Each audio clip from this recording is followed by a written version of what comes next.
우리 이 사사기 10장에 등장하는 두 명의 사사는 돌라와 야일입니다. 돌라와 야일이라는 이 사사는 굉장히 짧게 돌라는 두 절, 야일은 3절 정도밖에 설명이 나오지 않습니다. 게다가 이 사사들은 되게 재미있게 어떤 적들과 싸워서 이겼다라는 내용이 없습니다. 이상한 일이죠. 이 사사들이 굉장히 특이한 사사들이에요. 뭐 특별한 내용도 없고 그래서 소사사로 분류되는 사람들입니다. 뭐 어디 소사사가 있고 대사사가 있겠습니까?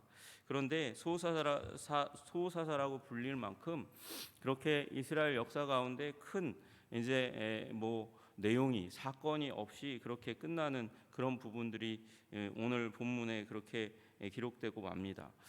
이 사사는 징검다리 사사라고 얘기할 수 있을 거예요. 여러분, 그 앞에 나온 사사는 기드온이라는 사사고 그 아들에 의해서 일어난 또 한 시대가 있는 것을 3년이라는 짧은 통치 기간이 있는 것을 우리는 보게 됩니다. 기드온은 분기점이거든요. 굉장히 불충했던 사사입니다. 믿음이 없어서 믿음을 일으켜 주었더니 그 믿음 가지고 자기의 세계를 구축하려고 하는 그 일들로 말미암아서 그의 아들 때에 피비린내 나는 시대가 열리는 것을 보게 됩니다. 그래서 기드온은 이 사사기 가운데서 중요한 전환점입니다. 이 기드온 이후로부터 시작해 가지고 무슨 일이 일어납니까? 이스라엘이 외부의 적과 싸우던 것에서 전환해서 외부와도 싸우지만 내전이 일어나는 일이 일어나는 것이죠. 기드온은 미디안을 정복한 후에 동족 숫곳과 분우엘 사람들을 학살하는 죽이는 일들이 일어났다는 사실을 여러분 잘 알고 있습니다. 아비멜렉은 세겜 사람들을 죽이고 더 나아가서 데베스를 징벌하다가 여인에게 죽었습니다. 여러분, 이 돌라와 야일, 여기 오늘 본문에 나오는 두 사사 다음에 나오는 입다도 동족 에브라임과 전쟁을 치르는 일이 일어나게 됩니다. 그래서 기드온 이후에 사사들의 이 사건이 많이 기록되어 있는 사사들의 문제는 뭐냐면 내란이 일어났다는 것입니다. 자기들끼리, 이스라엘 민족들끼리 동족의 동맹이 해이해지고 나태해지고 그리고 서로 싸우는 일들이 일어났다는 것입니다. 동족 간의 폭력의 수위가 그리고 심지어 높아지고 죽는 사람들이 많아지는 일이 일어났다는 거죠. 기드온은 숫곳 장로 77명을 들가시와 찔레로 쳐 죽였고 분우엘 사람들도 죽였습니다. 그런데 아비멜렉은 세겜 사람들을 죽이고 데베스 사람 죽였다고 말씀드렸잖아요. 근데 그 다음에 나오는 입다는 에브라임 사람 4만 2천 명을 죽이는 일이 일어나게 됩니다. 그래서 내란을 통해서 베냐민 지파는 거의 전멸되는 일이 일어나는 거예요. 내란의 규모가 점점점 커지고 강력해지는 일이 일어납니다. 여러분, 그런데 그 사이에 별 일이 없는 큰 사건이 없는 두 명의 사사가 이제 그 아비멜렉과 입다 사이에 나오고, 그리고 입다와 요 사사기 하면 이제 나중에 남게 될 사사가 삼손이거든요. 입다와 삼손 사이에도 입산과 엘론과 압돈이라는 별로 이제 사건이 없는 사사 3명이 나오는 거예요. 그래서 참혹한 시기, 이 아비멜렉으로 말미암은 참혹한 시기 다음에 휴지기, 평화의 시기가 오게 되고, 그 다음에 또 입다의 시기 가운데 참혹한 일이 일어나고, 그 다음에 휴지기가 입산과 엘론과 압돈 사이에 일어나고, 또 삼손의 시기에 굉장히 비참한 시기가 펼쳐지는 것을 보게 됩니다. 여러분, 그래서 우리는 이 사사기 이 두 사사들을 보면서 이 아무 일이 없는 게 은총이구나, 아무 일이 없는 게 평화고 아무 일이 없는 게 좋은 일이라는 사실을 기억하는 것이죠. 여러분, 우리 평안하시기를 주님의 이름으로 축복합니다. 여러분, 무소식이 희소식이라는 얘기가 괜히 나오는 게 아니에요. 뉴스가 많고 사건이 많으면 이미 어지럽다는 것을 이야기하는 것입니다. 여러분, 우리 교회가 평화의 교회가 되기를 주님의 이름으로 축복합니다. 좋은 소식만 가득한 일이 일어나기를 원합니다. 여러분, 이 좋은 소식만으로는 뉴스가 구성이 안 되잖아요. 뉴스가 많다는 건 좋은 게 아니에요. 제가 잠깐 있었지만 뉴질랜드에서 이제 사건이 일어나면 살인 사건이 일어나면 신문에 일면에 나옵니다. 그 정도로 살인 사건이 없는 나라예요. 그 사건이 없는 게 좋습니까? 아니면 매일마다 강력 범죄가 일어나고 사건이 일어나고 화재가 일어난 게 좋은 일이겠습니까? 여러분, 뉴스가 일어나면 사람들과 만나서 이야기할 거리는 되게 많죠. 그리고 사건이 많이 일어나면 사람들 사이에 무슨 일이 많이 일어납니까? 상상력의 범위가 커져요. 그래서 이런 일도 저런 일도 상상할 수 있어요. 여러분, 저는 K-드라마가 잘 되고 영화가 잘 되는 일이 바로 이런 부분이라고 생각해요. 우리 한국 사람의 상상력이 도를 넘어서요. 그러니까 세상 사람들이 생각하기에, 세계 사람들이 생각하기에도 깜짝깜짝 놀랄 만한 그런 이야기를 드라마로 영화로 풀어내니까 이 세계 사람들이 눈을 휘둥그레하고 볼 수밖에 없는 것이죠. 여러분, 그게 마냥 좋은 것만은 아니라는 것이죠. 여러분, 하나님께서 우리에게 평화를 주실 때 그 평화를 가지고 누리는 여러분들 되시기를 주님의 이름으로 축복합니다. 한국 사람이 뉴질랜드 가면요, 와, 천국이다, 이렇게 좋을 수가, 이렇게 평화로울 수가 있나, 그러면서 이제 살다가 아유, 근데 너무 좋은데, 평화로운데, 천국 같은데 재미가 없어, 재미없는 천국이라 그래가지고 거기 살다가 사람들이 다시 한국으로 돌아와요. 그래도 재미있는 지옥에서 살겠다 그러고 오는 일이 일어나는 거죠.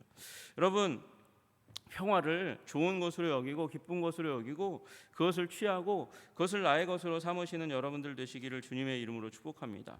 혼란이, 그게 구경할 때나 좋은 거죠. 불구경은, 전쟁 구경은, 싸움 구경은 구경할 때나 좋은 거죠. 그 사이에 내가 싸우는 자리에 있으면 여러분, 그건 비참한 거고 그리고 가슴 아픈 일이 되는 것입니다. 여러분, 그러므로 우리 모두가 평화의 시대를 살아가시는 여러분들 되시기를 주님의 이름으로 축복합니다. 여러분, 돌라와 바로 이 야일이 그런 하나님의 평화의 시대를 열었던 사람이라는 사실을 보게 됩니다. 여러분, 여기 보니까 돌라가 아비멜렉의 뒤를 이었다, 그 다음 시대에 등장했던 사람이다, 그렇게 이야기합니다. 여러분, 이 돌라에 대해서 설명이 먼저 이사갈 지파 사람이고, 이사갈 지파 사람인데 도도의 손자요 부하의 아들이라고 그렇게 이야기하고 있습니다. 여러분, 이 얘기는 뭘까요? 이 돌라가 뼈대 있는 가문의 사람이라는 것을 의미하는 것이겠죠. 여러분, 이 사사기 가운데 계보가 할아버지로부터 등장하는 사람이 돌라가 유일합니다. 그만큼 이 돌라의 가정은 굉장히 훌륭하다는 것이죠. 그를 통하여 이스라엘 백성이 평화를 맛보는 일들이 일어나게 된다, 그렇게 말씀하십니다. 여러분, 근데 되게 재밌는 건 이 할아버지와 아버지의 이 이름의 의미, 그 의미 가운데서 아들 돌라의 의미가 되게 재미있습니다. 도도는 사랑이라는 뜻이고요, 부하는 말, 입이라는 뜻입니다. 그리고 여기 오늘 주인공이 되는 돌라의 의미는 벌레라는 뜻이에요. 벌레, 벌레 또는 지렁이라는 의미입니다. 여러분, 우리 이 말을 이렇게 풀면 평화의 시대는 누구에게 오는가? 사랑을 입술로 표현하되, 여러분, 사랑을 입술로 표현하되 그것으로 겸손을 유지하게 하는 일이 중요하다는 것이죠. 그것이 평화로운 삶을 이루어갈 수 있는 한 존재를 만들어낸다는 것입니다. 여러분, 사랑의 말을 하는데요, 사랑의 말을 이 시대에 자녀들에게 베풀어 주는데요, 그걸로 말미암아 높은 자존감을 세워주는데요, 높은 자존감이 너무 높아진 나머지 너무 높아져서 자기 맛 밖에는 보이지 않고 사람들을 짓누르고 그리고 찍어내리는 그런 독소를 품은 그런 자존감으로 세워주는 부모들이 있어요. 그래가지고 뭐 먹으러 어디 가면 이제 써 있는 대로 노키즈존을 노키즈존, 여기는 애들 있으면 못 들어오는 음식점입니다, 그렇게 얘기합니다. 왜 그렇습니까? 아이들이 왜 그렇게 문제가 됩니까? 아이가 문제가 아니라 부모가 문제인 거예요. 사랑의 말을 해주는데 애들이 기고만장하게 만드는 일이 일어난다는 거죠. 그 사회의 어른들이 너무 시끄럽고 너무 소란스러워서 뭐라고 하면 애들 기죽이지 말라고, 왜 그런 얘기 하냐고 그러면서 오히려 그렇게 충고를 해주는 어른들, 물론 어른들이 가끔 이렇게 도를 넘어서 얘기할 때가 없는 건 아닌데 그럼에도 불구하고 그렇게 얘기하면서 애들이 겸손하게 하지 못하는 일이 일어나는 거예요. 어렸을 때도 우리 아빠 엄마가 무슨 일이 있어도 내 길을 안 죽인다? 그러면 애들은 부모의 눈치 보다가 이제는 부모의 눈치 안 보고 세상의 눈치도 안 보고 교만해지는 일들이 일어나는 거죠. 여러분, 여기 부모들이 사랑의 입술을 가지고 아들을 돌라를 겸손을 유지하는 사람, 나는 벌레와 같은 존재이고 나는 지렁이와 같은 존재라는 그런 겸손의 덕목을 가지도록 도와주었다는 것이죠. 여러분, 우리 어떤 존재입니까? 우리는 하나님이라는 그 존재 아래에서 벌레와 같은 존재입니다. 지렁이와 같은 존재예요. 그걸 깨달아 아니까 겸손하게 하나님을 바라볼 수 있는 존재로 그렇게 돌라가 성장하게 된 것이죠. 여러분, 우리 자녀들이 진정한 겸손을 가지려면 그냥 야단치고 꾸중하고 그리고 어드바이스 충고하는 것으로 끝나서는 결코 그렇게 겸손한 존재가 될 수 없다는 사실을 우리는 기억해야 됩니다. 겸손이 어떻게 옵니까? 겸손하게 되는 길이 어디 있습니까? 하나님을 발견할 때 겸손하게 되는 줄로 믿으시기를 주님의 이름으로 축복합니다. 여러분, 그래서 겸손한 자로 주님 앞에 서 있는 여러분들 되시기를 주님의 이름으로 축복합니다. 우리의 자녀들을 겸손하게 하나님을 경외하는 자로 그렇게 키워내는 우리 모든 가장들이 되시고 부모님들이 되시고 그리고 그런 교회 학교 될 수 있도록 우리 함께 기도하시는 여러분과 제가 되기를 주님의 이름으로 축복합니다. 여러분, 돌라는 그 하나님이 주시는 겸손 가운데 일어났습니다. 여기 일어났고 4개의 동사가 아주 주목할 만한 동사입니다. 일어났고 구원했습니다. 일어났고 구원했고 그리고 거주하며 살았고 사사가 되었다, 이렇게 이야기하고 있습니다. 여러분, 일어나서 이스라엘을 어디에서 구원했다라는 내용이 없는 걸로 봐서는 아비멜렉으로 말미암아 내상을 입은 내란의 상처로부터 이스라엘 민족을 구원했다, 그렇게 해석하는 게 가장 자연스러운 해석일 거예요. 그게 아니면 이 한 지역에 살고 있는 여기 3일이라고 얘기하는 그 지역의 한 지역에 살고 있는 이 사사가 여러 민족, 다른 사사와는 달리 여러 민족의 공격으로부터 구원했다라고 해석할 수밖에 없으니까, 그게 아니라면, 그러니까 내전으로 말미암은 그 상처와 혼란이 일어나면 어떻게 되겠습니까? 민족이 민족을, 이스라엘 민족 내부가 증오로 가득 차 있는 그 시대를 이제 화해의 시대로 전환시키는 일을 돌라가 해내었다는 것이죠.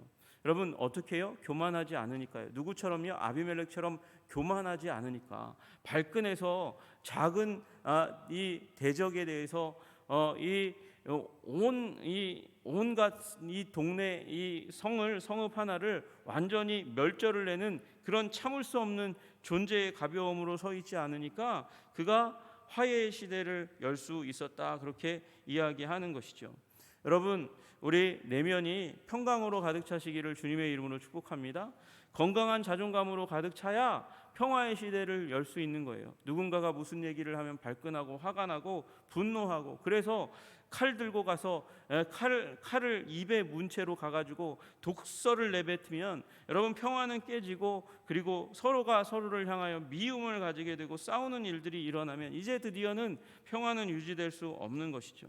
여러분, 그러니까 돌라가 건강한 내면이 있으니까 평화의 시기, 이 민족 안에 어찌 내전에 그 아픔이 있는데 싸우려고 하는 마음이 없겠습니까? 분쟁하려고 하는 마음이 없겠습니까? 일어남이 없겠습니까? 그럼에도 불구하고 사사는 재판을 하는 사람이잖아요. 통치하는 리더잖아요. 그에게만 오면 화평의 일로 풀리는 일들이 일어나는 거니까. 그러니까 평화의 시대 23년이 열리게 되어 33년이 23년이 열리는 일들이 일어나게 된 것이죠.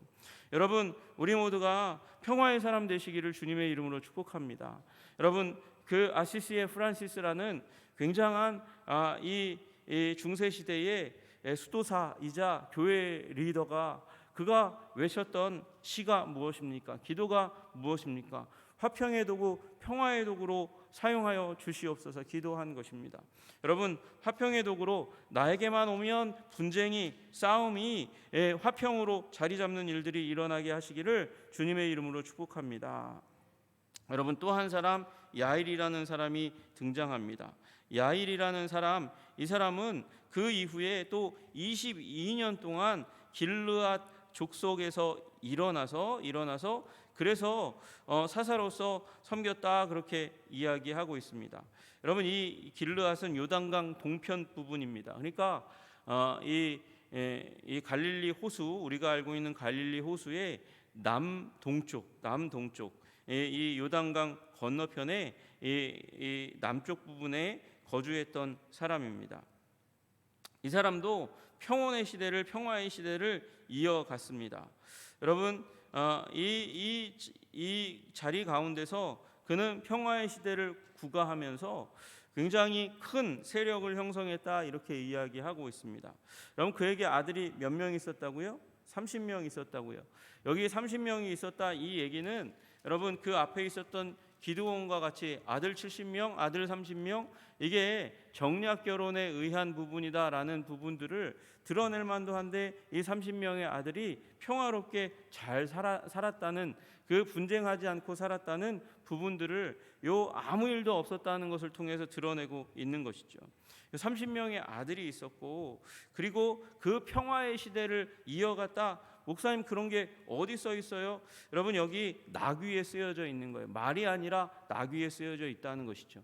우리 예수님이 이제 종려 주일에 종려나무 가지를 들고 이 호산나를 외치는 사람들 사이에 군말을 타고 입성하지 않고 나귀를 타고 입성하셨다. 그것으로 이제 스가랴 선지자의 예언이 이루어진 것이다 그렇게 말씀하시면서 평화의 왕으로 묘사되는 것을 우리는 보게 됩니다.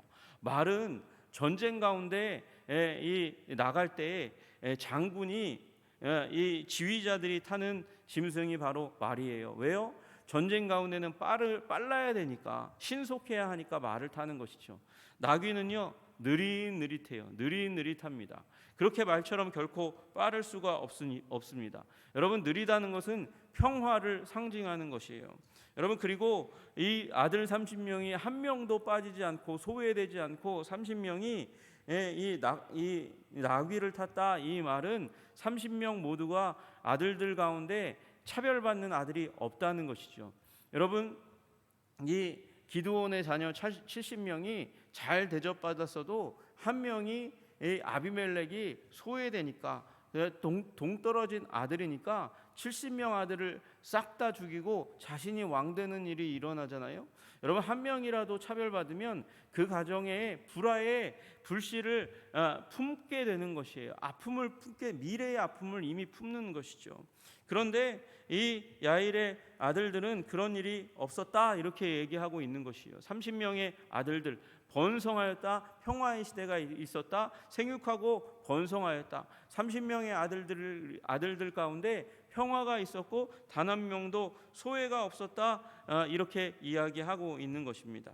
그리고 그 아들들 한 명이, 물론 이 부분을 가지고 어떤 분들은 이 벤이라는 단어가 아들일까요? 이게 너무 기드온과 비슷한 양상 아닙니까? 이게 벤이라는 단어가 아들이라는 뜻도 있지만 이 동맹의 구성원, 이 동맹자들, 이 동료라고 해석할 수도 있겠지만, 여러분, 그러나 30명의 저는 아들들이 맞는 것 같아요. 이 30명의 아들들이 하봇 야일의 성읍들, 그렇게 한 아들이 잘 자라서 한 성을 책임질 수 있는 이 리더들이 되었다. 그러니까 야일은 대단한 아무 일도 기록되어 있지 않지만 대단한 통치력을 가지고 대단한 평화의 시대를 열고 아들 하나 소외되지 않고 모두가 다 탁월한 리더로 세우는 일들이 일어났다는 것이죠.